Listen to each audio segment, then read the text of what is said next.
Good morning and welcome to the Sports Carnival, broadcasting live from the Trauma Center studios. Now for the guy who will eat the last slice and not apologize for it. Here's your host. What is happening? Top of the morning to you, Chad, and top of the morning to everybody that's watching us. Facebook, YouTube, Twitter, Twitch, LinkedIn. I won't take any apologies for somebody that wants to steal the last slice from me, because that's just good etiquette. That's good form. That's good pizza getting. And if it's me, yeah, I'm going to totally take it. What about you? What's your favorite kind of pizza right now? Free. Okay. All right. Free with what kind of toppings? Oh, it doesn't matter. Anything with meat is fine. Okay. Bacon and pineapple is usually my go-to. Really? Yeah. That's interesting. I like that. I'm a big pineapple fan as well. I think that Canadian bacon pineapple, as long as it's got a red sauce, is actually pretty good. Pepperoni and pineapple, believe it or not, it's not bad either. No, that's not bad either. I know that some people take great exception to the idea of, of having any sort of pineapple on, right? I know some people that take great exception to it. I'm not against it at all. What I don't like with respect to pineapple on pizzas is when they use a barbecue sauce as like the base, because for whatever reason that gets too sugary, too much molasses, if you will, for me, and I just don't like it. Well, there's a chicken one that's not bad with a little barbecue sauce. Yeah, I had one like that before. I don't know. Barbecue sauce and also the white sauce, not for me. I've got to have a traditional tomato sauce, and then we can get fancy with the cheeses and the meats. Mike is checking in here from just outside of Chicago. Marengo Mike says the under came in last night. Thanks for the input, boys. And you're welcome, Mike. 20-3, final score, Monday Night Football. What a snoozer, man. Jeff Saturday, look, I realized that Nick Foles is the quarterback last night, and that is what it is. Nick Foles was actually somebody that Frank Reich brought in because, he coached him in Philadelphia. Colts are really bad, and I just don't understand. I watched this interview with Jim Irsay over the weekend where he looked drunk. I mean, he was not even face-to-face. He was on an interview screen, but he looked drunk even during this interview. I struggled to find the reasons why he did what he did. It really just doesn't make any sense. Like, the Colts are not any better with Jeff Saturday than they were. He won his first game, and that's it. And they haven't been able to do anything since, and he looks like he's really over his skis. Clock management, not his thing. I don't know. I watched a bit of that game last night, Chad. I'll be frank. I turned it over because there was an exciting documentary on Netflix about FIFA and these fucking corrupt assholes. Oh my God. This was just like fascinating. I watched episode 1 and part of episode 2 before I fell asleep. It was just terrific. But this game last night, the Chargers, they go to the postseason now, right? They've locked up a postseason berth, and it just looks like the emperor has no clothes in Indianapolis. It really does. Yeah, Nick Foles, 3 interceptions. Not pretty. We also, by the way, not only did we hit the under, but we also called, at least I did, San Diego, giving up 7 points. That it was LA minus like 4.5. It was nothing. Yeah, or whatever it was. Yeah. Yeah. So that came in as well. Yeah, as far as Jeff Saturday goes, I don't think he's going to get the job. I don't think he should get the job. I really don't. Like, I know that he was a consultant for the Colts, and that's something that we've talked about, right? He wasn't just outside of the building. He was inside the building, but I don't think he should get the job. There are a lot of qualified NFL coaches that are going to be looking for work, that are going to be deserving of an opportunity to be a head coach. And listen, there's going to be a number of teams that are looking for new head coaches. It won't just be the Colts. It'll be teams like the Denver Broncos, which we'll talk about coming up this morning. It'll be teams across the league. What do we call this thing? Black Monday, right? Like, so after the final week of the NFL season, we start looking at Black Monday because that's when heads start to roll. How many coaches do you think get fired? Because we've got the Colts now, the Broncos, which we'll talk about. Those two teams have already fired coaches mid-season. I don't know that Vrabel's going to be out in Tennessee, but if they fall out and don't win that division, I could see there being a shakeup. Are the Saints going to stay with Dennis Allen? That's a question mark. What about the Panthers? They fired Matt Rule mid-season, right? So he's out. They need a new head coach. Is New England, like, are they going through a protracted power struggle with Bill Belichick and Robert Kraft? Because now Bill's getting all nepotistic here and hiring his kids and, Matt Patricia for an offensive coordinator. I mean, the guy's like, he's going all in on just being surrounded by his yes people. So I'd expect 8 teams to be looking for new coaches, and I can't figure out why Jeff Saturday would be the kind of coach that would get any one of those jobs. Do you know what I'm saying? There are so many other guys that should get those jobs. Well, yeah, some of the names on the list already are Sean Payton's name getting thrown around a lot. You bet. And it sounds like Jim Harbaugh's name again, which comes up all of the time about possibly coming out of, NCAA back into the NFL. I don't know if that's a good move for him. Honestly, I think how well he's doing in Michigan. But I mean, it depends on how much if he wants the money or wants the challenge and all that. So that'll be interesting. But the names that are getting thrown around, how many openings there are? Yeah, it could be up to 8. And so Black Monday's already started with yesterday with Nathaniel Hackett getting hacked or hatcheted. Yeah, we've got something for that one. It's going to be interesting to see how many teams make moves, and I don't anticipate the Patriots being one of those, but I could see that in the future starting to become a consideration. I guess what I'm saying with respect to Jeff Saturday, because watching this game last night for even the first half, because I watched it until it was about 2 minutes left to go in the first half, and I was just massively underwhelmed by his whole game plan, his scheme. And it's not just the fact that he doesn't have his quarterback. It just doesn't look like he really understands in totality what he's doing. And that's not surprising. I mean, he's 5-6 games into this thing as an NFL head coach. It's different than being a player. It really is. So we've got a lot to unpack here this morning on the Sports Carnival. Want to welcome you all aboard. If you are just joining now, we are broadcasting live from the Trauma Center studios. Don't forget, boys and girls, we have a big party coming up Thursday at the Recovery Room, 6 to 10. Your holiday didn't give you what you wanted. We are going to hook you up every 15 minutes with prizes. Matt Janus, Chad, is going to join us this morning at 8:30, head coach of the UWL Eagles football team. Stay tuned, boys and girls. We're back in 60. What can I say? The Recovery Room on 7th and Mississippi Street is not only my favorite bar in all of downtown La Crosse, Wisconsin, it's my favorite restaurant in all of downtown La Crosse, Wisconsin. Breakfast served 8 to noon, Saturday and Sundays, daily specials, incredible cocktails, and the best damn wait staff in the entire city. My buddy Matt knows how to treat you right, and that's why when you go to the Recovery Room on 7th and Mississippi, you're always going to have a great time and a great meal with a great cocktail. So if you haven't been in a while, or perhaps you're just a regular and you want to stop in again, make it a thing. I'm there every single week. How about you? Hello, I am Don Francisco, and I roast and blend coffees for your pleasure and mine. My newest blend is Vanilla Nuts. The coffee so rich and so sweet, it tastes like the French Alps has dangled its in your cup of java. If you love coffee like I do, then you'll love Don Francisco's with a 135-year tradition.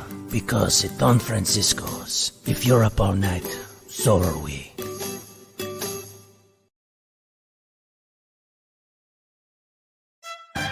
Broadcasting live from the Trauma Center studios. This is the Sports Carnival. Remember, if you lick the frosting off a cupcake, it becomes a muffin. And muffins are healthy. Man, one of the greatest Seinfeld episodes of all time was Top of the Muffin, where Elaine Bettis works for her boss. I want to say it was Peterman. And they want to start a muffin shop, but it's just the muffin because, these bottom of the muffins, the base of the muffins, the muffin bottoms, they're just no good, which I actually quite disagree with. A good blueberry muffin is loaded with muffins at the bottom, right? It's a piece of cake, Chad, like you mentioned. But that episode, if you're a Seinfeld fan, it sticks out because, they throw all these muffin bottoms away, and then you've got like the food shelter saying, take your trash back. We don't want all this nonsense. It was just terrific.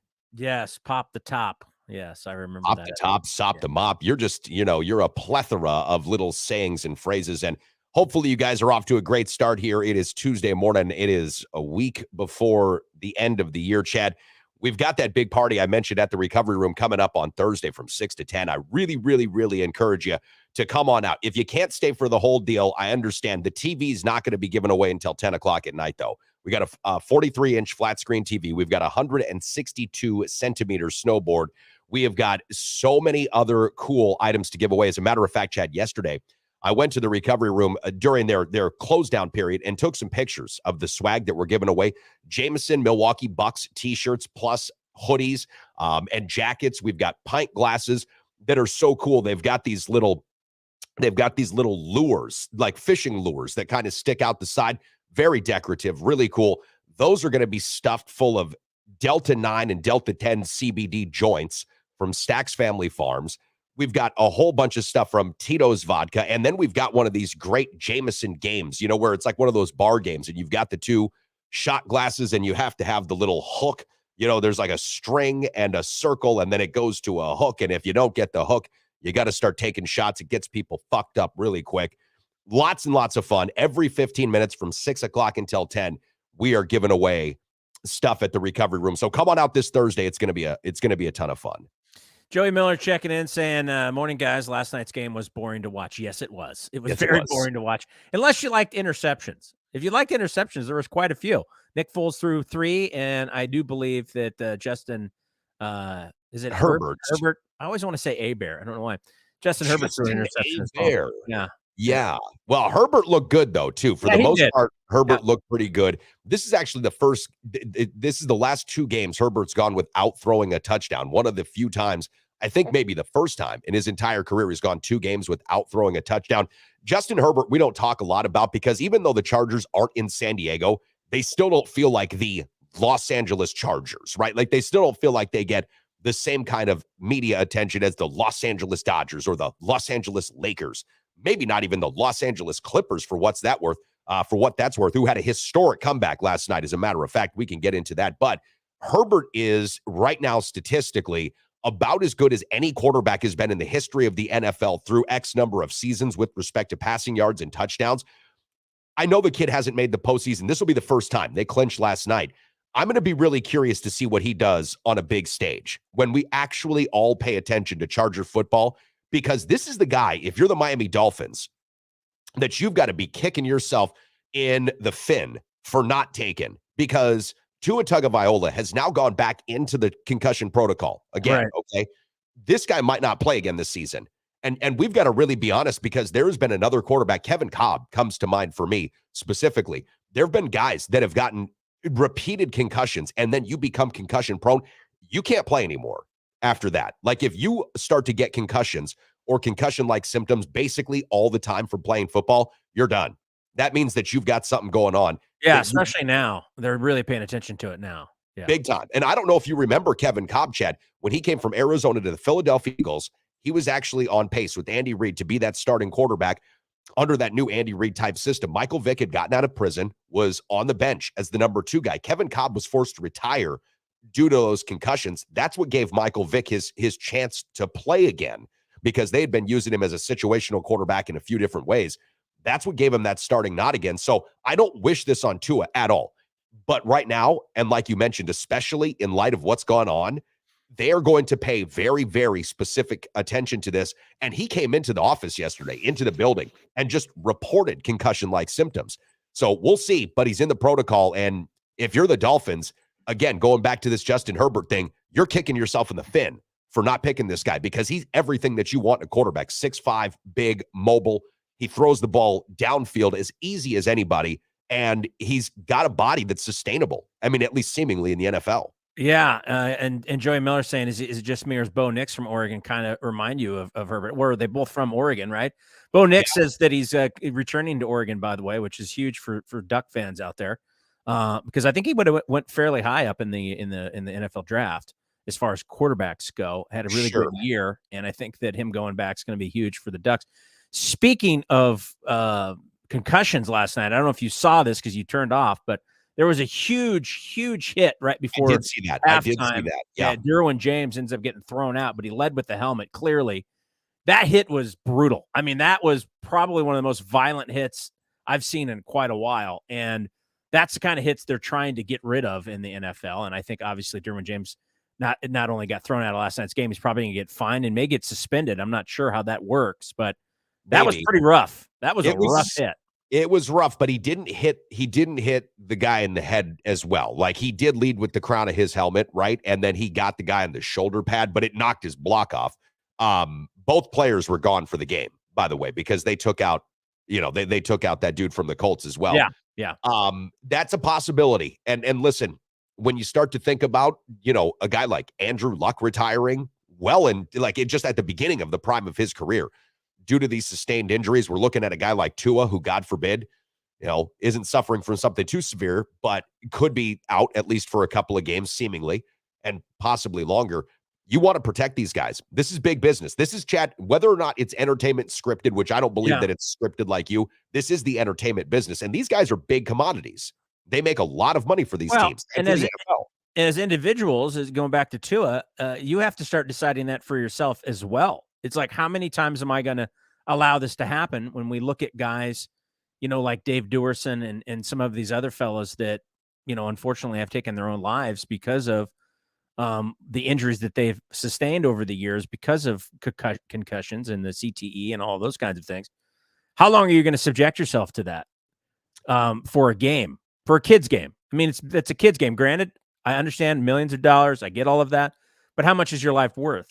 Do you want to shorten your life that much when you're 40, 45 and you're retired and you're going crazy and having all those issues? I mean, this is real stuff. And I think as an individual, Tua is going to have to think of that as well. And if he is concussion prone, it may be out of his hands too. But you control your own destiny in these situations. In a lot of cases, you do. I know football players remind me, Chad, a lot of boxers and just gladiators in general, right? Like Sugar Ray Leonard had to retire early because they thought that he was going to lose his eye. And then a little bit later, medical science tells him, hey, you're not. He goes right back out. It still looked dangerous. I think he still had a chance of going blind, right? These guys are addicted, in my estimation. No, I get it. To the combat. So in some respects, I hear that. I also wonder about this, though, because you played football much longer than I did, at least in high school. The idea that you ask out or that you admit weakness, I mean, I can assume as you go up in the ranks and even in high school, that's got to be a knock against you, right? If you're telling somebody, hey, I can't play right now, because availability is your biggest ability, right? In most cases, especially in football. So I just wonder how much that mentality breeds into not mentioning things. I give Tua a lot of credit for going into the office yesterday and saying, hey, I feel this way. He went to the podium. He took questions after the game. He didn't get taken out of the game versus the Packers. So I give him a lot of credit for actually owning up to, hey, I'm having these symptoms. Let's look at this and see what it is. What are your thoughts on that? Is that something that has to make a holistic change in order for the game to really see significant improvement, I guess, in that health respect? When I was playing in the 90s, I mean, no one even knew what CTE was. And concussions were something that you paid attention to, and there was a protocol kind of set up. They would ask you questions, like, who's the president, things like that, like to see if you're cognitively aware of your surroundings, your situation, ask your name, those kinds of things. But it wasn't to the degree. And then I think there was a little bit more of that, that bravado, that macho, that chutzpah, that, that thing that you couldn't back out because you'd be considered a wuss or whatever. I think that's much more acceptable now, especially as we've seen this progress. As I mentioned, Dave Duerson, Junior Seau, there's been other situations. Clearly, we can see what the result of this is over a prolonged exposure. So I think that these guys are much more educated on the situation. Now, that I think comes to each individual, but we look at like in the NBA with the Ben Simmons situation, it's a lot more. There's a lot more understanding and acceptance to issues that people are having. And there's less, I think, ridicule when it comes to bowing out because of these situations. I mean, I think that part of what Andrew Luck, the reason why he retired had to do with injury and prolonged exposure to this. Did it not? Gotcha. You bet. No, absolutely. I read the article that ESPN, the magazine, actually produced and published a couple of weeks back about Andrew Luck. And yeah, it was essentially the repeated injuries. His body's toll, the injuries took their toll on his body to such a degree it started to affect his mental abilities in quite a significant ways. Relationship with his wife and his family and all these things began to deteriorate. And I think you're right. The stigma is probably lessened. Yeah. But in football, I don't know. I still feel like that NFL locker room, because the jobs are they're so few and the careers are so short in most cases. You do almost whatever it takes to stay on the field. And you're almost, in some cases, applauded for taking those steps to stay on the field. Now, that doesn't mean that in this case, that's going to be how it shakes out for Tua. And fortunately, this kid looks like under, I don't know, a number of different lenses, he's probably got himself figured out as far as what his life is going to be like, right? With or without football. He feels like he's a kid with a good head on his shoulders and pretty down to earth. So he'll be okay, right? He doesn't worry me as like some of these dudes might when they're not playing NFL football. He'd be fine, but we'll see. It's going to be an interesting next couple of weeks, that's for sure. I think it's one thing to power through, sprained ankles and back, injuries and, little bumps and bruises and those kinds of things. But when you're talking about your head, that's a whole different situation. Yeah. And again, I think there's enough information out there now there's enough evidence that this can lead to something that it's extremely negative. That's not going to have your quality of life is going to go downhill extremely fast. That's why I've said before about Tom Brady. Everybody makes a big deal about Tom Brady, and it is amazing how well he's performing at the age he's performing. But he's still taking hits. He's still a quarterback. He's still getting hit just about every single game. And those hits, think about that over as long as he's played. And what's interesting is, and a lot of football players will talk about this, as soon as they retire, everything starts to go downhill. Yes. It's because their body and their mind is totally focused on the task at hand, and they have all this adrenaline. And then once you let that go, all of a sudden your body knows, okay, it's time. And it starts to, it can really go downhill quick. Now, obviously, Tom Brady's done some amazing things to keep himself in shape, and he's doing different things with diet and all those kinds of things. And I'm sure he's looking at all these and he's being very precautious about it. But at the same time, I don't care who you are, that much exposure is going to eventually catch up with you. Yeah, no doubt. There is absolutely no doubt that it catches up with you. And think about this for Tom, right? His addiction to football, and I would call it an addiction. It is. He's 46 years old. His addiction to football has already cost him his family, right? Now he's divorced his wife because of football. Essentially, that's what we were finding out, that his refusal to step away from the game of football is essentially what drove him and his wife apart. He's lost the ability to see his children every day. And yes, his physical toll will be felt down the line. It just will. I can think of guys that were playing for the San Francisco 49ers back in the 90s and the 80s and what they have to go through. I mean, again, I got to work with Amp Lee. These guys are in the ice bath more than the players are. Yeah. They're taking more on themselves than the players of current days because of the injuries they sustained. Marengo, Mike's checking back in here. Chad, he said he worked with Dewerson at the Medina County Country Club, outside of Chicago when the PGA Championship was held there.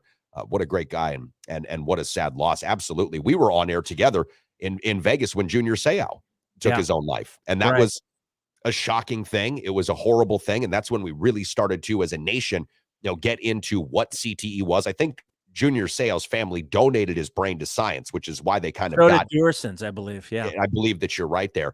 One question, though, that I would think that they wouldn't ask you right now in America, especially if you're in high school for the concussion protocol, though, is who is the president?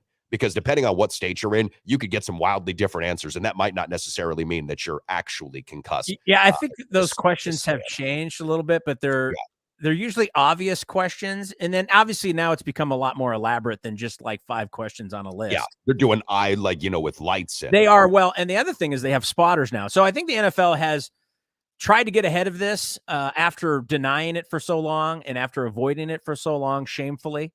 They've now, I think, owned up to it to a certain degree, and they're trying to get ahead of this. And they do have spotters that's their whole job is to watch guys on the field to see if they're walking weird or acting weird or looking different than what they think should be. And they'll, throw a flag or however they notify whoever they notify. They get that person in the tent. They ask the questions. They do the whatever the protocol is nowadays. And I think from that point of view, that's smart on their part. But unfortunately and shamefully, I think that has more to do with money, and it has more to do with liability than it has to do with human beings. And that's the sad part about all of this, because there's so much money involved. We don't think about these guys as human beings. We think about these guys as assets. We think about these guys as a way to advance their agenda, advance their seasons, and advance their pocketbook. And that's sad. That's a sad commentary on the world, really, because it's not just in the NFL. That's pretty much everywhere. I was going to say that is the quintessential, the most, I would say, prominent sort of role that gets played in every high level business, from sports, entertainment to finance, politics. It's all pretty much the same. For those that are just joining us, Chad, we're going to have Matt Janus on this morning at 8:30. Matt Janus, UWL head football coach, will be joining us, as he has been accustomed to doing on Tuesdays. Chad, we did see a coach last night in the NFL get the hatchet. Nathaniel Hackett got the hatchet. The Denver Broncos moving on from Nathaniel Hackett. Nathaniel Hackett, famously the offensive coordinator for a full season with league MVP Aaron Rodgers, got himself a head coaching job, which of course makes all the sense in the world. And this thing in Denver has gone so much worse than anybody could have anticipated. I put a $5 bet on the Denver Broncos prior to the season, just because at plus 300 to win the AFC West, not win the Super Bowl, but win the AFC West, because you looked at what Denver had on defense. And for a time this year, the Denver Broncos had the number 1 scoring defense and the number 32 scoring offense. The number 1 scoring defense, meaning you've got a great defense. Wow. You just can't score any fucking points. And Denver had plenty of weapons for this team to be effective with. Russell Wilson was thought to be that missing piece, right? This guy is coming off a career in Seattle, which, let's just call it what it is, rivals the great careers of Aaron Rodgers, of Dan Marino. I mean, this guy went to 2 Super Bowls, won a Super Bowl. His numbers were incredible. A lot of detractors here in Wisconsin for different reasons, but he was still thought of as being a great quarterback. What Denver has given up for this guy is incredible, and they've got to fix him. So if they decided to move on from Wilson, $107 million dead money next year, 80-something the year after, they're going nowhere from this guy. He's going to be the quarterback for the next 2 years. But Nathaniel Hackett today is the scapegoat, Chad. 4-11 for the Broncos. They lose 51-14 to Baker Mayfield and the Rams, who had so much trouble playing a Green Bay Packer team that, listen, is surging. I'm not going to say they're not surging, but is nowhere near as dominant as they showed against the Rams on Monday Night Football. This has been an absolute and abject embarrassment for the Broncos. I don't know where they go from here, but let me ask you, if you're Sean Payton, who has already said that he wants to team up with Vic Fangio as his defensive coordinator, Vic Fangio, who got fired from the Denver Broncos a couple of years ago, if you're Sean Payton, if you're Vic Fangio, if you're the Denver Broncos, even considering their recent history, do you try to lure those guys in to say, we need you to fix Russell Wilson? Because they're on the hook for way too much money. They can't get out of this contract. Yeah, I think Sean Payton might be a good fit and might help Russell Wilson. You know, he did obviously team up with Drew Brees and had some success there. I think he's a great coach. I don't know from his perspective, though, with all of these coach possibility, all these openings that may happen, where would you want to go if you're Sean Payton? Is Denver the place you really want to end up? Knowing the situation with the contract with Russell Wilson. So whoever comes in there, they're going to be told, this is your guy. You got to make this work. That's why we're bringing you in here. Fix him. If you fix him, then we'll start working on everything else and we'll get the team turned around. But if you're a coach that says, "No, this guy isn't going to work. I need to bring somebody else in," or, you know, we're going to go with Brett Rippon or whatever, he's going to say no. He's going to object to that. So whoever that person is. So that would be the thing. That would be the caveat to me is the coach understanding that is going to be looking at that job or being recruited for that job. Are they willing to take the baggage with it? Do they think that he is somebody that they can recoup, right? That they can rebuild, that they can make work? That's the real question in my mind. Dave, are you there? Looks like Dave may have dropped out here. So we are going to go to break is what we're going to end up doing, I believe. And then we'll come back, and Coach Janus looks like he's ready to rock and roll. So we'll be back in a second with the Sports Carnival. Preferred Insurance is the official auto, home, business, flood, and life insurance agency of the Sports Carnival, serving folks in La Crosse and surrounding areas with licenses in Wisconsin, Minnesota, and Iowa. As an independent insurance agency, Preferred Insurance is free to find the very best insurance for you, your family, or your business needs. Call my friends at Preferred Insurance today and set up a free consultation. Remember, working with an independent agency means Preferred Insurance works for you, with you, to find the best solutions at the best prices. Now more than ever, if you're looking to buy or sell your first home or perhaps an investment property, you need a full-time dedicated real estate agent who is up to date on all the latest trends and analysis and is ready to give you the kind of service that you deserve.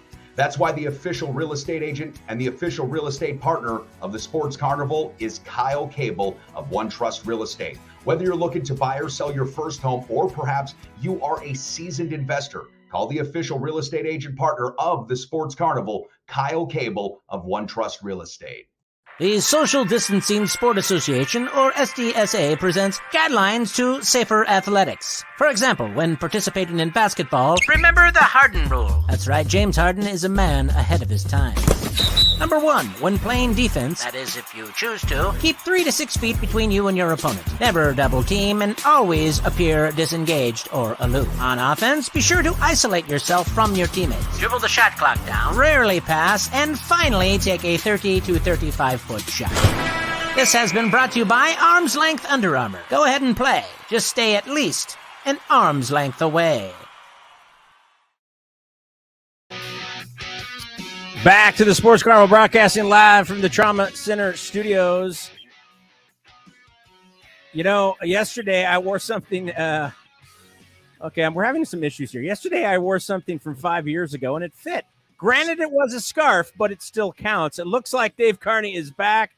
I've just fumbled all over myself. Here's your host, Dave Carney. Dave, are you there? Yeah, I'm here. I think what happened is, and I don't know if we got some sort of like weather event out here in Stoddard, Wisconsin, but I lost all internet. This was a fiber optic internet connection that I lost all internet connection. So we're here. I was into a really good take, man, on the Denver Broncos and coaching searches and guys getting jobs that maybe they didn't deserve. And I was on fire. And then you guys missed probably the best 59 seconds of radio ever. That's all I'm going to say. Talking, and then I fumbled into a stop set, and then I fumbled out of a stop set, and I was trying to stretch. I was doing one of these things that you do on TV. Yeah, to myself. I was going like this. All right, but I'm trying to hit buttons. I got the screen up. Coach Janus is down there. I'm thinking, God, he's watching me. Probably thinking, wow, what a moron. Everything's good. Well, I don't know that Janus would be that hard on you, Chad. We all deal with these little technical issues. And Coach Janus, you've been doing Zoom, Skype, StreamYard type conferences probably over the last 2 years in the numbers of hundreds, maybe even thousands. How many times have you seen a technical issue? Just give me a ballpark. Yeah. Hundreds. It happens all the time now, right? And my favorite is like the Zooms that you get on, and people still don't know how to hit mute, right? So like, you just got all the. I don't know how to work this thing. Like we hear you, we hear you. You should be on mute, but that's my favorite. I love it, man. I love it. Well, we're sure glad to have you on, and I'm super glad that everything worked out. So I was able to come back and join you. I was freaking out just a little bit. Coach, let me ask you a general question. College football national championships are kind of upon us here. We've got two teams in the Big Ten, Michigan and Ohio State, playing for a chance to go to the national championship. Without getting too detailed, because I don't know if you've watched or really looked into much of these teams, what are your thoughts about Ohio State versus Georgia and Michigan versus TCU? Anything? I think Georgia's playing at a different level than anybody else, so I'm going to take Georgia there. And then I like Michigan. I do. I know our offensive coordinator, Coach McGuire, he is a diehard Michigan fan. Like one of those guys. It's actually annoying to be around him. Like when Michigan's playing, like he'll scream and yell at the TV, and like he'll get all pissy, right, if something bad happens. And he's the same way with like all the sports teams, but he's a big Michigan guy. So I just love Jim Harbaugh. He just makes me laugh. Yeah. So I think Michigan there, and then I still think it's Georgia overall, but that's my gut right there. Yeah, Chad. Michigan would be a good final, though. That'll be a good national championship if that happens. I'm kind of pulling for TCU. I like smaller schools. I like that storyline. I know it never ever works out when it's against chalk, but sometimes they get up a little bit higher than normal. So I'm kind of pulling for TCU, but I don't really think they have a shot against Michigan. So I agree. Michigan's defense is just so dominant, and Jim Harbaugh looks like he has really gotten this team to a place last 2 years, right? 2 wins over Ohio State. He looks like he's gotten them to a place where they're ready to compete for the national championship. But I look at that, Stetson Bennett for the Georgia Bulldogs and all the guys they've got on the front. It's great quarterback name, by the way, Stetson Bennett. It's almost that's almost scripted, for crying out loud. Really, think about that name. Yeah, it really feels like one of those scripted names. It's like, guys, Kaiser Helterbrand comes to mind that have these perfect names for being quarterbacks. Cool, and Kaiser Helterbrand's a great name for a quarterback. Matt, let me ask you this about college football now as well, because you guys in the D3 level, and D2 does this as well, have a larger playoff scenario than college football does. They're going to a 12-team college football, it looks like, before the 2024-2025 season. Do you think that's where they stay, or do you see college football Division I? Do you see that open up to more of what we see in FBS, and then you get into D2 and D3? you think it's just going to keep expanding, right? And maybe in another 20 or 15 years, you're going to add more because there's always going to be the teams that are out. And isn't it just more money? At the end of the day, isn't it just tuned into more money? And however you structure that, whether each playoff game becomes a bowl game or whatever the case may be, I just feel like the money's going to be there. And obviously there's always going to be the complaint that, next year that the 14, 15, 16 team didn't get in and whatever the case may be, right? So somebody will always be complaining for more. I think the expansion, a good start. And obviously, the worry will then becomes like, how many games are they going to play then? Like, what's the schedule look like? But, FCS, Division III, Division II, we have that in place and we have a 32 team playoff. And so like there's kind of a guideline there to at least provide with to expand it all the way. But obviously I think we're all just excited that it's expanding in general. And I just think the money's going to be there to keep expanding. I do. I don't think that anybody can disagree. This thing is a cash cow all the way around. And as much as I don't think a number 14 team ever beats like a number 1 Georgia or an Alabama, it just creates the excitement because March Madness has like almost the perfect template. The NFL postseason, much the same. One and done. You win, you move on. There's no consolation bracket. We're going here. And I think that more teams getting in obviously makes more money. How big it gets, I don't know. I could see it probably going from 12 to 16. And then past that, I don't know how many more would become interesting. But is that really the point? Because today we're going to get to see the Wisconsin Badgers and Oklahoma State Cowboys, whoever plays quarterback. I don't know. Graham Mertz is already transferred. So is their quarterback. We're going to get to see them play the Guaranteed Rate Bowl.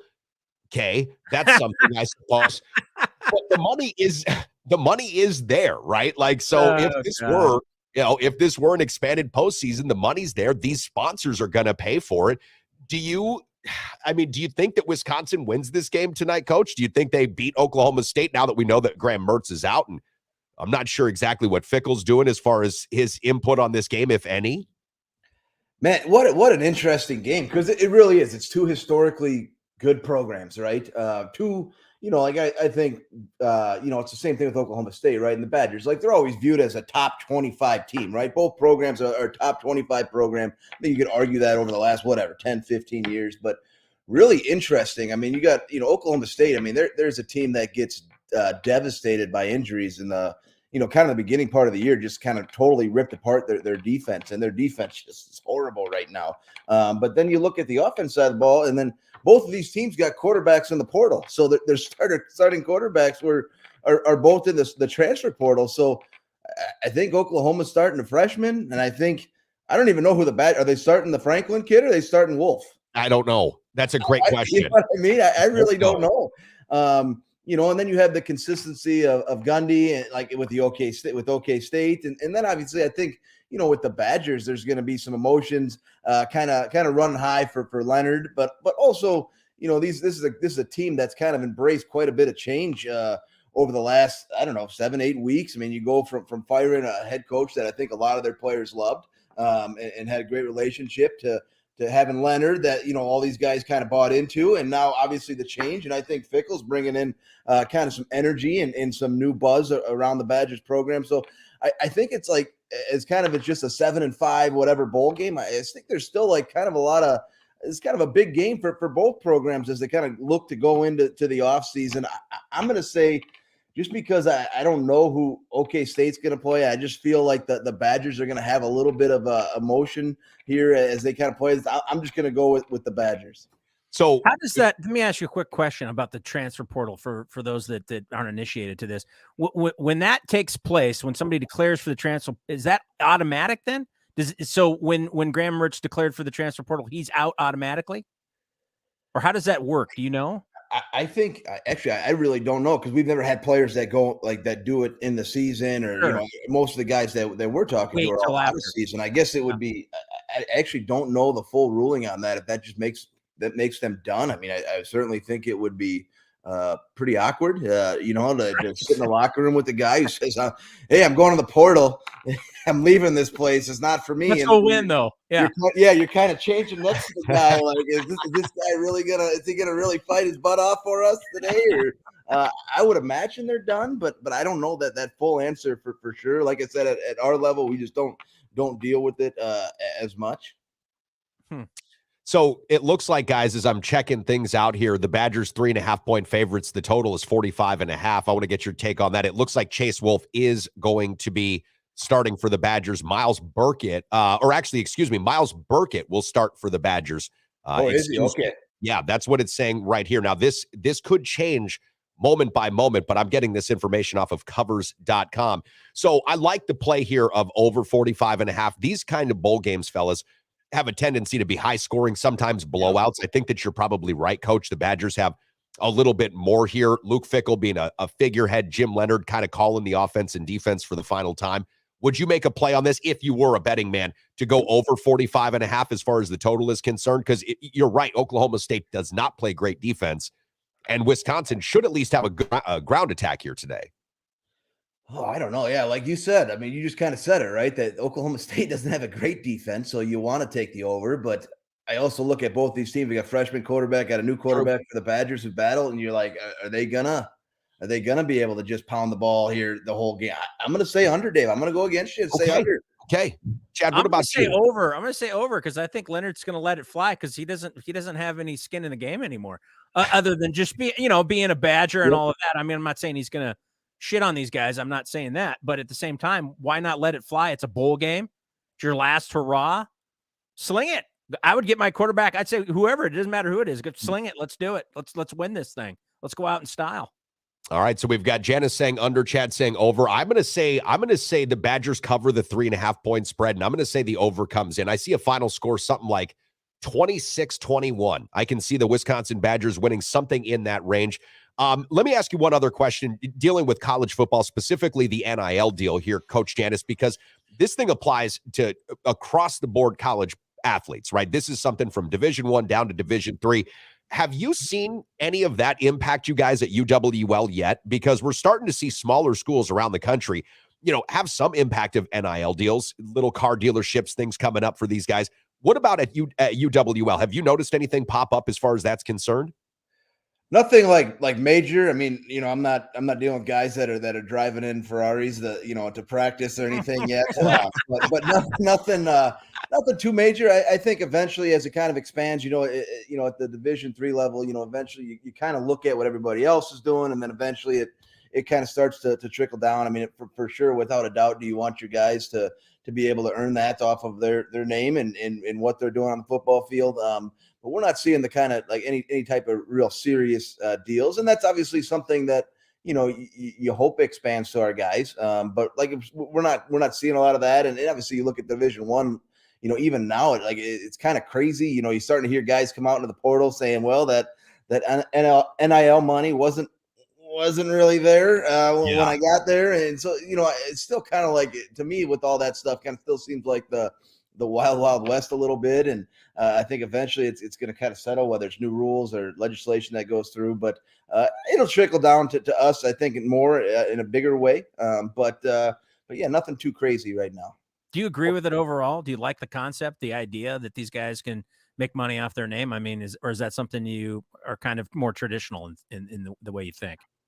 No, heck yeah. If you can make money off your, I mean, why wouldn't they? That's my feeling. I'm not like the traditionalist that right. Oh, college athlete, it should be pure and all this. You got an opportunity to make money off what you do and how your performance is on the field or on the court or whatever.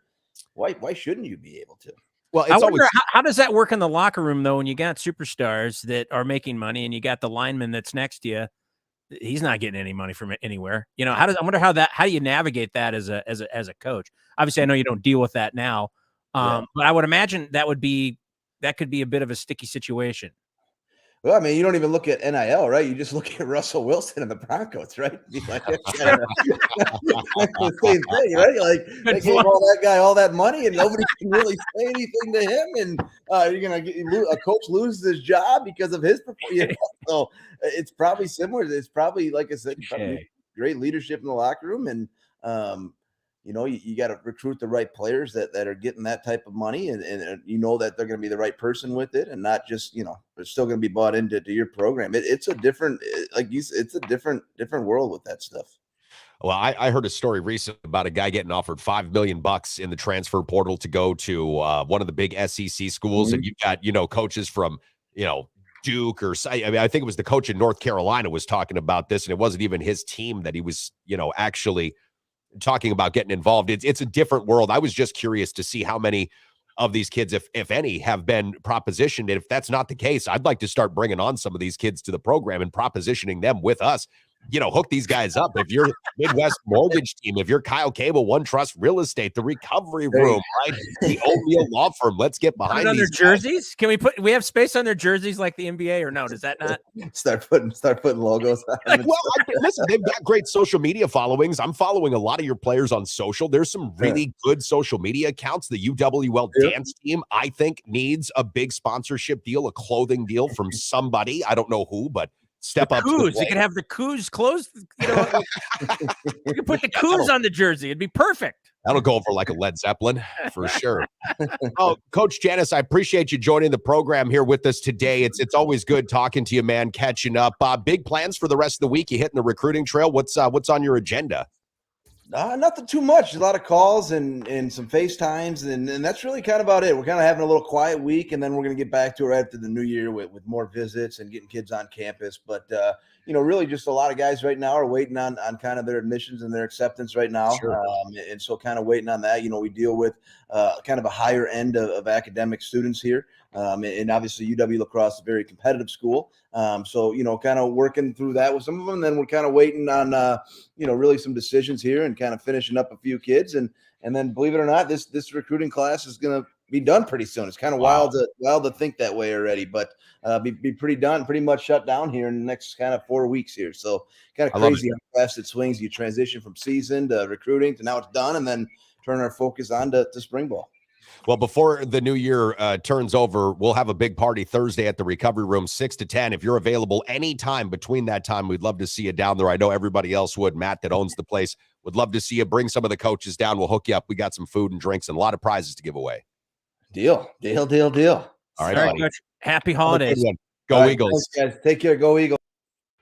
The official mortgage team of the Sports Carnival is the Midwest Mortgage Team of Land Home Financial. My good buddies, Mike Garcia and Todd Vercruzzi. Listen, we all know the mortgage industry is in a bit of an upheaval right now, and that's why it's more important than ever to go to a couple of guys that you can trust, a local operation right here in La Crosse. That is the Midwest Mortgage Team. Again, Michael Garcia and Todd Vercruzzi of Land Home Financial. Don't make a mistake with your mortgage needs. Go to the official mortgage provider of the Sports Carnival, the Midwest Mortgage Team, Mike Garcia and Todd Vercruzzi. Hey, it's Todd Vercruzzi's Hot Tubs and Jacuzzis with a big announcement for the next 2 months. When you buy a hot tub or jacuzzi, you get a pair of tickets for the Big Couz's Booze Cruise. Headed to Cabo. So sop that mop and then come pop a top with me, the Couz. Sop that mop is a slang term for wet bush. Back to the action live from the Trauma Center studios. This is the Sports Carnival. Mark Twain once said, "The truth has no defense against a fool determined to believe a lie." Now here's your host, Dave Carney. Yeah, truer words never spoken. Welcome back to the program. Thanks so much, guys and gals, for bearing with me today. I had a bit of a technical issue. It didn't last nearly as long as it probably felt to me. Chad, I think I was on an island for 6,740 days. I felt like it was a repeat of Gilligan's Island, but it turned out to only be about 90 seconds. Thanks for covering. And always good to talk to Coach Matt Janus of the UWL Eagles. This guy, you want to talk about lucky as a fan base and as a community. We are lucky to have a guy like Matt Janus lead our football team. Kent Dernbach, the head basketball coach of the men's team, Chad, has got a game tomorrow. The Eagles had a rescheduled game versus Augustana, and we're going to look to have Coach Dernbach on the program coming up this week. If you want to reach out to us, best way to do so is through our through our YouTube or our Facebook profiles.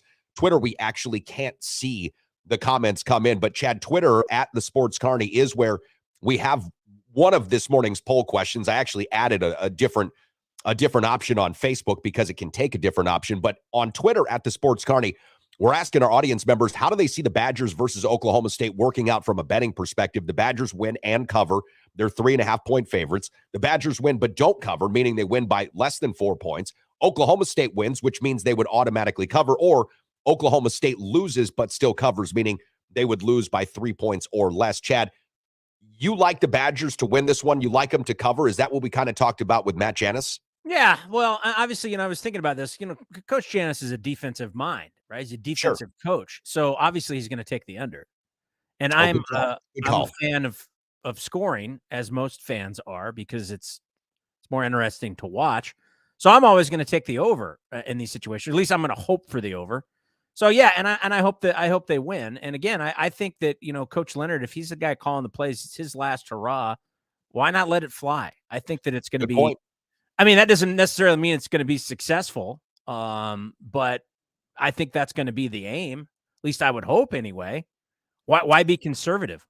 Well, I think that you've got Braylon Allen on the ground, who's one of the better running backs in the Big Ten, maybe one of the better running backs in the nation. From all anticipations, he'll be playing today, this evening, I should say. So I like that one.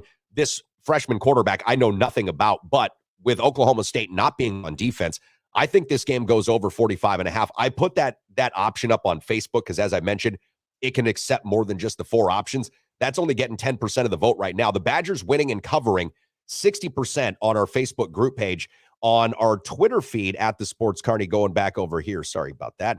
Our Twitter feed at the Sports Carney, we have got 50% of respondents saying the Badgers win plus cover. Oklahoma State winning, getting 37.5% of the votes there. As mentioned, we don't have a total play there.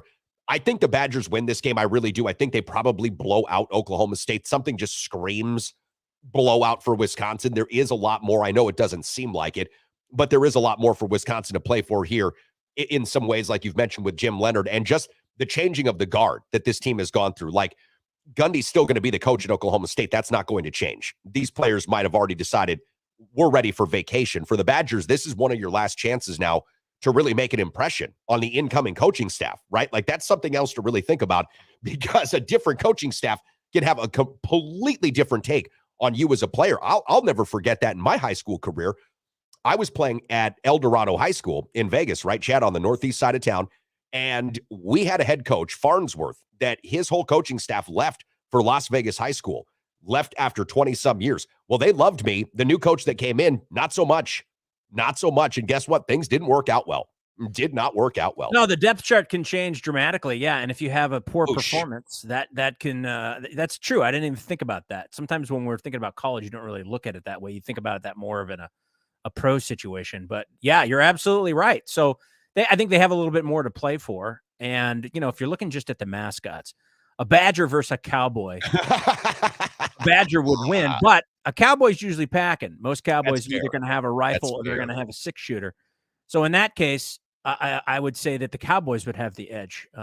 But honestly, I have not watched enough Oklahoma State football this year to really speak intelligently. And with Wisconsin this year, it's just been such turmoil and all these different changes and things. It's really hard to gauge. And then with Graham Mertz out, I don't really have a good feel for it. So if I'm looking at it at a betting angle, I would only do the total. And again, I like the over.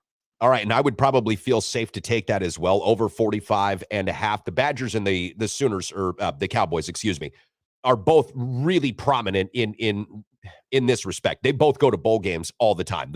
I think the Badgers are on a 21-year bowl streak, and I want to say Oklahoma State is 17 years in a row they have made it to a bowl game. So both of these teams are no stranger to playing extra games. I like where the Badgers are at right now, just from a betting perspective. I think the total's a little low. It opened at 47.5. And again, this game will be in Arizona. There should be no weather concerns, right? So we shouldn't have to worry about that.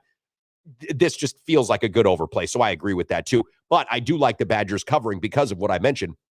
There's something to prove for these kids, especially those that don't necessarily know where they stand with new head coach Luke Fickell, who will be around. He's going to be at the game.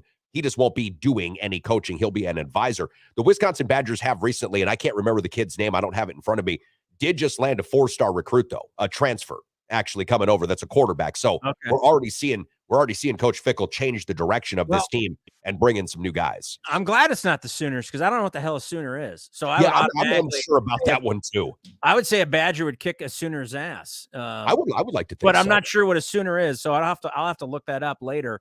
Rob Dog checked in earlier, and I meant to get this up, and I apologize, Rob Dog. He says playoffs. We're talking playoffs, so he's doing this whole little Allen Iverson thing. Jim Mora. He's doing his whole Jim Mora. My Bears, if they lose out and the Texans win one game, my Bears get the number 1 pick. Well, your Bears are going to lose out. That's almost a guarantee. Yes. The Texans getting a win, I don't know, but there is a reward for sucking all year. Listen, there is quite a few rewards. If you're the Chicago Bears, the best thing that you did this season as a Bears fan was decide to pack it in, let Justin Fields play, see what you've got here, like really unleash this kid. Set a record. He set a rushing record. Yes, he sure did. And then you gave up your best defensive players to get a haul of draft picks. So not only do you get your first rounders, you get somebody else's for selling off, Roquan Smith, right? You get some actually good draft picks. So I don't hate that. I told you guys last week, at least this was the feeling that I had going into the game versus the Tennessee Titans, that Houston was going to win. I felt like they had been knocking on the door in consecutive weeks, and they had. They nearly beat the Cowboys. They nearly beat the Chiefs, right? The Texans were knocking on the door. So, Rob Dog, I don't think that's a bad take, but if you're Houston, what on God's green earth would ever inspire you to win these last games, right? Like what would actually, I mean, if I'm Houston, I'm running Wildcat. Oh, absolutely. Davis Mills is taking a seat. I'm putting a running back in at quarterback, and we're just going straight Wildcat because I don't want to win this football game. I don't want to win anything. Houston is like really in a good spot now. They gave up that garbage bag, Deshaun Watson, who I used to really like as a football player, but they gave him up. He goes and signs with Cleveland. Congratulations. You bought the cow. Good for you. But they got all those picks. I mean, that's going to work out for the Texans and the Broncos. We are going to see two franchises set themselves up for 15 years within the next couple of seasons because of these picks. That's my thought. Have the Browns had a good quarterback? I mean, what's the last guy that actually made an impact? Bernie Kosar in the 80s? I mean, really, when you think about the list of, Tim Couches and all these guys that have played quarterback there, Baker Mayfield, all these guys have just shit to bed. Yeah. Nobody's really panned out for him. And I think that they thought, okay, you know what? This Deshaun, this is going to set us straight. We've got a guy. We know he's good. But all of that baggage that came along with him, and obviously being out, you really can't judge Deshaun Watson on this year just because he's been out so long. I don't care who you are. Sure. If you're out that long, especially in the quarterback position, to be able to come back and be impactful is going to be very, very difficult. And clearly that's the situation. But I just think back about all of and I can't remember the whole list, but because it's not a very good list, but it's a long list of quarterbacks that they have put in at Cleveland that have not done anything, and they were so hopeful for. You forgot one of our favorite former guys to make fun of, Johnny Foosball, the chili dip and deep bag. Oh my God! You had 78-year-old Brandon Whedon, right? You had Brady Quinn. You had all these terrible quarterbacks. Paul is checking in on our Facebook page, and Paul said, "Oh," and you just switch it over. No, you're good. Paul had said that Graham Mertz played like shit anyways. Could the Badgers do any worse? That's a really good point, Paul. And then another one of our Facebook users says, my dad used to call our dog a Sooner. Sooner shit on the floor than go outside. I love it. That's great. Well, Wisconsin versus Oklahoma State today. This is going to be an interesting game. My final takeaway here. We're looking at this game is 9:15 here Central Time. It'll be 7:15 for you out there out in the West Coast. Because this one is on the mothership. What channel? That's a good question. Let me go to a lot of questions, and we don't even know what I had the time up here. I'll tell you where we're going to watch this game, though. It should. We don't even know what a Sooner is, for Christ's sake. No, and we're sooner than later going to probably find out. This game will be on the mothership. Yep, ESPN, 9:15 Central Time, 7:15. I'm going over, man. I'm sticking with it. I'm sticking with over. Yeah, Rob Dog confirms ESPN. Thank you, Rob Dog. Please, if you haven't yet, go to betus.com.pa, use the promo code Carnival, receive 125% signing bonus, and bet on this game. Yes. Why not? Do it. And if your heart is with the Wisconsin Badgers, go for it. It doesn't matter.